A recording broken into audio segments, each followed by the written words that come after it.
Welcome back to another video, and in today's video I'm going to be reviewing Michael Keaton's Batman from 1989. And if you don't know who Michael Keaton is, he played the role of the Vulture in Spider-Man Homecoming. I never really watched the Batman movies, but just in preparation for the new Batman movie coming out in just a couple of days, I decided to watch the Batman from 1989. But in the near future, I will also be watching the other Batman movies and also reviewing them. First, I wanted to talk about how long the intro was to this movie, but then I remembered that there's other movies with long intros just like this one, like for example Halloween 1978. But let's not talk about the intro, let's go ahead and talk about the movie. So while I was watching this movie, I couldn't really get into the movie. I feel like this movie was a little bit slow paced. I don't know if that's how the Batman movies are, but the scenes that I was mostly interested in was the action scenes. I can say that the villain of this movie, the Joker, did make me laugh in some of the scenes that he was in. There was this one scene where the Joker was in a conference, and if I remember right, one of the guys that were in the conference with the Joker, he disagreed with what the Joker was saying. Then the Joker walked up to him, and I think the Joker had something in his hand. I think it was a shock buzzer. But then the Joker started shaking his hand, and the dude was getting electrified because of the buzzer. And then when the Joker was done electrifying him, the dude was looking crispy.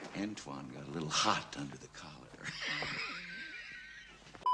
And I do want to say, just because I couldn't get into the movie, it doesn't mean that this movie was a bad movie. I feel like people that grew up watching this movie enjoy watching this movie, especially for nostalgia. Also, while I was watching this movie, I noticed when Batman was moving around, he couldn't move his neck. I feel like the suit didn't give him the option to move his neck. Other than him not being able to move his neck with the suit on, I do like the design of the suit in this movie. I like how they added the gold belt with the Batman logo on his chest. If I was to rate it, I'll give it a good 8. I also like the design of the Batmobile in this movie. It looks cool. I like how the car armors up. Wouldn't you like to have a car that armors up? I feel like that would be a really cool car to have. I'm gonna be giving and rating this movie a 7. Like I said earlier in the video, I just feel like the movie was a little bit slow paced. But just because I couldn't get into the movie doesn't mean it's a bad movie. It's an alright movie. I don't mind watching it. But remember, this is my opinion. There's probably some of you out there that might think this movie deserves more than a 7. And I really wouldn't mind watching this movie again. It's just I feel like the movie was a little bit slow paced, like I said in the beginning of the video. I feel like this is the kind of movie that I can say that I don't mind watching. But if you guys have any movie suggestions, just leave it down in the comments. I'll watch the movie and do a review on it. But make sure you guys subscribe, like this video, and turn that bell notification on so you guys know when I upload. And I'll see you guys in the next video.